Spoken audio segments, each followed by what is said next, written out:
నేను విన్నాను స్వప్న గారు వాళ్ళు చెప్పగా దట్ మన అశ్విని దత్ గారి శ్రీమతి గారు వాళ్ళందరూ కంగారు పడుతున్నారంట. అంటే ఇంత సినిమా తీసేశారు, అసలు ఈ సినిమా హిట్ అవుతుందో లేదో, ఆడుతుందో లేదో అని అనుకుంటున్నటువంటి ఆ టైంలో 3 ఏళ్ల కుర్రాడొచ్చి మానవ నాకు కూల్ డ్రింక్ ఇవ్వా అని అడిగారట.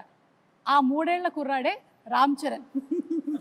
సో ఎప్పుడైతే ఈ మానవ అనేటువంటి డైలాగ్ చెప్పి కూల్ డ్రింక్ ఇవ్వ అని అడిగాడో సినిమా హిట్ అయిపోయింది, పిల్లల్లో కూడా వెళ్ళిపోయింది అనేటువంటి నమ్మకం కలిగింది.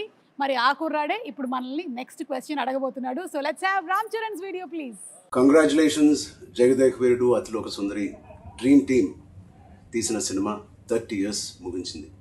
నేను డ్రీమ్ టీమ్ అని ఎందుకు అంటున్నానంటే అశ్విని దత్ గారు, ఇళయరాజా గారు, రాఘవేంద్రరావు గారు, ఎండమూరి గారు, విన్సెంట్ గారు, పరుచూరి బ్రదర్స్ గారు, ఇంతమంది లెజెండ్స్ ఇలా ఒక సినిమా కోసం కలవడం అనేది ఎప్పుడు జరగలేదు, నా బహుశా జరగదు కూడా.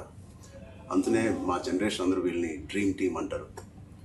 నాకు చిన్నప్పుడు మెమరీస్, బహుశా నాకు హనుమాన్ మీద భక్తి ఎప్పుడు మొదలైందో తెలియదు, కానీ ఖచ్చితంగా నేను చెప్పగలుగుతాను జై చిరంజీవ జగదేక వీర సాంగ్ నుంచి మొదలైంది ఏమో. It's most memorable film.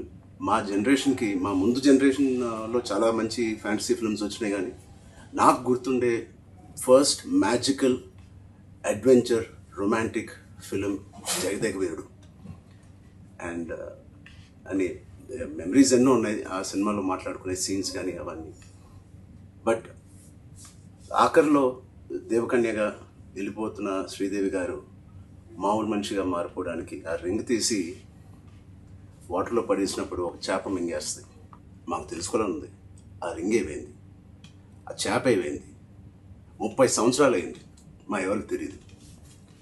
ఇప్పుడు ఆ రింగ్ ఎక్కడ ఉంది, ఆ చేప ఎక్కడ ఉంది, దీనికి జవాబు ఒక్కలే ఇవ్వగలుగుతారు, మిస్టర్ నాగశ్విన్ గారు.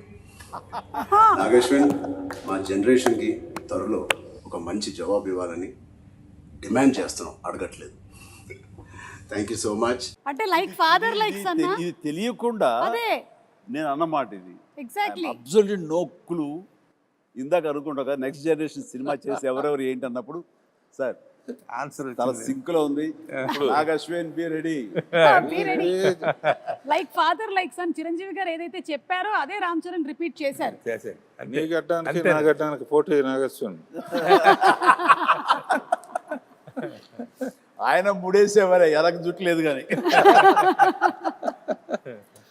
ఓకే, ఏదైనా మే 9 మళ్ళీ ఫ్రెష్గా ఇంతకుముందు తీసాను అనుకోకుండా వెళ్ళి చూడబోతున్నాను. అనుకోకుండానే పాట వచ్చినప్పుడు మళ్ళీ అందరూ డబ్బులు వేస్తారు, అది ఎంజాయ్ చేస్తాను. కొన్ని అద్భుతాలు జరిగినప్పుడు ఆనంద బాష్పాలు అంటారే, థియేటర్లో వెనక నుంచి చూస్తూ ఉంటే పాటకు డబ్బులు వేస్తూ ఉంటే ఆ కడప నీళ్ళు వచ్చేస్తాయి. వాళ్ళు చెప్తుంటే వింటమే తప్ప ఆ థియేటర్ ఎక్స్పీరియన్స్ నిజంగా కొన్ని చూడలేకపోయాం. అండ్ అంటే జనరేషన్స్ మారిపోయింది 35 ఏళ్ల క్రితానికి ఇప్పటికీ. అండ్ ఖచ్చితంగా లేటెస్ట్ జనరేషన్ దీని గురించి వినుంటారు తప్ప కని ఉండరు. వాళ్ళందరూ చూడేసేందుకు గొప్ప అవకాశం ఇది. అండ్ మీ పెద్దలు, మీ తల్లిదండ్రులు, ఆ పెద్దవాళ్ళు ఈ సినిమాని ఎంతగా ఆస్వాదించారో మీరు వినుంటారు మాటల్లో. ఖచ్చితంగా అది నిజమా కాదా అని తెలుసుకునేందుకు May 9th ప్రతి ఒక్కళ్ళు, ప్రతి యంగ్స్టర్, ప్రతి చిన్నపిల్లలు వెళ్ళి చూడండి, మీరు ఖచ్చితంగా ఆస్వాదిస్తారు. And entertainment is guaranteed. God bless.